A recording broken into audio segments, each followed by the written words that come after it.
African Rainbow Minerals and the engineering faculty at Wits University have joined forces to address the country's energy shortages, water scarcity, and a lack of skills in digitization.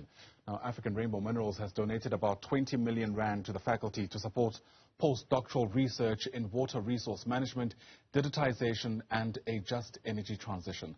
Let's speak more about this with the Dean of the faculty at Wits, that's Professor Thokozani Majozi, who joins us via our video link this morning. And Prof, it's lovely to have you on the program. Thanks very much indeed for speaking to us this Sunday morning.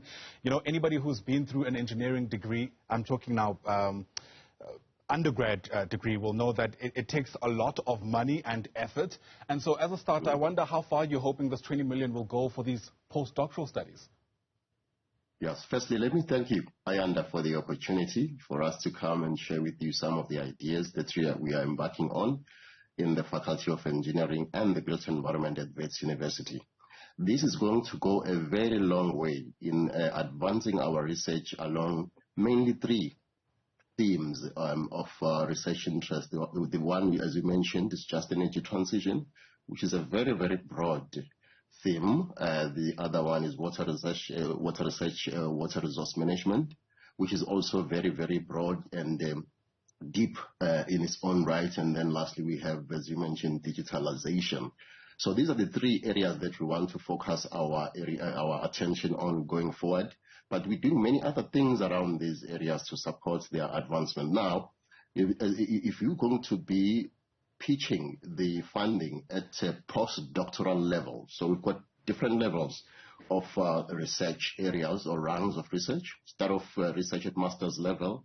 We have PhDs who do research, but some of the PhDs all over the world decide to go further and do what you call a postdoctoral program before they become full-fledged academics. Now, if you pitch your program like we've done at a postdoctoral level, it means that we have to have sufficient funding because it is very, very expensive to sustain a postdoctoral fellow, particularly if it's going to be more than a year. Right. So this fund is going to go a very long way in supporting our postdoctoral fellows, and it's going to be funding in perpetuity.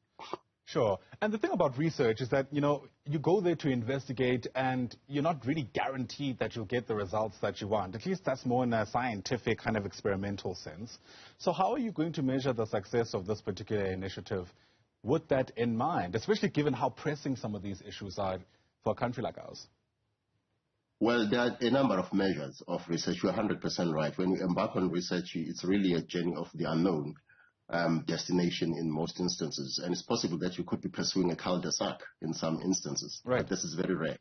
So one of the measures of research, of course, is coming up with new knowledge, which is peer-reviewed by peers globally, and then that appears in journals. So our publications in journals is one measure, for example. But beyond that, we've said to ourselves, we want to also look at innovation, where we take some of the know-how that we develop at a fundamental level and take it all the way down to where it matters. So we embark on innovation and commercialization of the work that we do to change ordinary people's lives.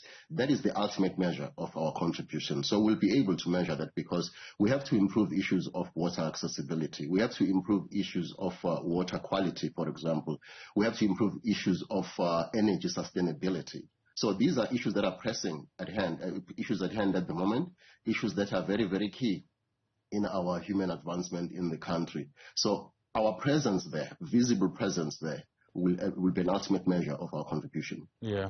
I wonder to what extent this will be a kind of cross-discipline type of study, because sociologists will tell you that for these kind of projects to really have any kind of impact on the ground, so to speak, they need to really encompass the tenets of inclusive development, which means the people about which you study are involved in the process, you take them along with you in the journey, and also understand ways in which they can contribute to the solutions.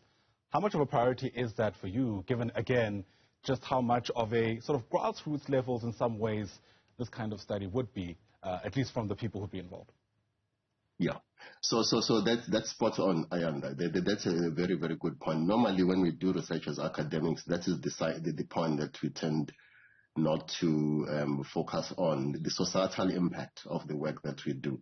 So this is very paramount now in everything that we do at Wits University. Societal impact is at the core of what you're trying to contribute. And you'll realize this is the issue that's I should really accentuate on these three themes that we chose: just energy transition, water resource management, and digitalization. Those three themes, by their very nature, are cross-cutting. They are not stratified along any disciplinary lines. And we chose them in that order for that reason. Firstly, there must be collaboration within the faculty. There must be collaboration within the university.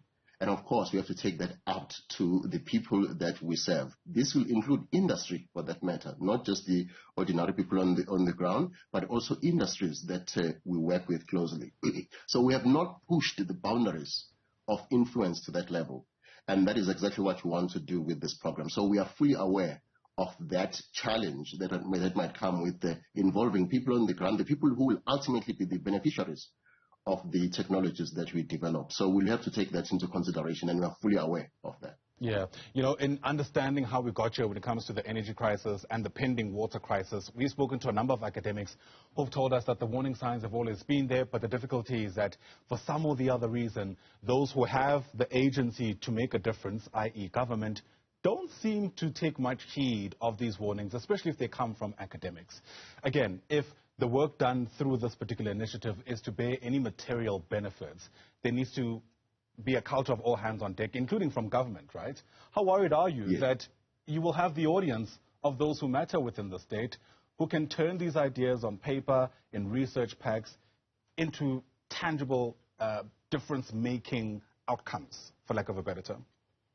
Yeah, that's another issue that tends to be the problem or a challenge here, the stumbling block in making sure that what we develop in the lab ultimately does what it's meant to do. The political will, sometimes you might find that it's not there. Now, it's very important that when we are involved in research, we are aware of this four-dimensional helix, if I can call it that, where you've got industry on one hand, you've got academia on one end, you've got government on one end, and ultimately you've got the communities that we serve on one end. So right from the outset, government has to be taken into consideration, taken on board when we embark on these initiatives. So for us, what is going to be really new as academics going forward, if we really want to make the impact that we want to make, engaging society right from the outset and engaging government right from the outset. So if we win along those two fronts, then it's easy. We've been working with industry all along, and industry is always open to applying the technologies that we develop. They do that all the time. Absolutely. In academia, we've been working, as I said, with the other academic the peers across the globe.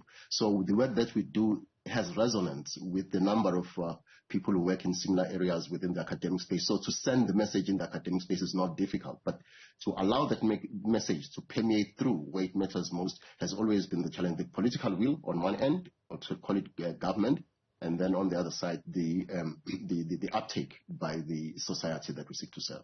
Absolutely. You know, when we try to also make sense of our unemployment crisis in the country, some people speak of a skills mismatch, right? What is taught in schools, sometimes at universities, not being able to respond to the challenges we're seeing in reality. I suppose in some ways this particular initiative will help address that. But I wonder if you can speak more specifically about how that will happen. And I'm thinking as I ask this question about, for instance, the digitization space, which is part of your three main focuses, right? A lot of talk about the fourth industrial revolution, artificial intelligence, etc., but there's real concerns that we're not actually able to put the building blocks because the people who are meant to teach this themselves are trying to understand it. Yeah, so we remember that we are in the business of training people ourselves. So we're talking about research, but we also have strong undergraduate programs. We've got students who come from the same communities whom we train at an undergraduate level. And to show our interest, particularly on digitalization as a faculty, we have even gone further and looked at our undergraduate curriculum along those lines so that these young people who come from the same communities will come up with the know-how that will find place where it matters most.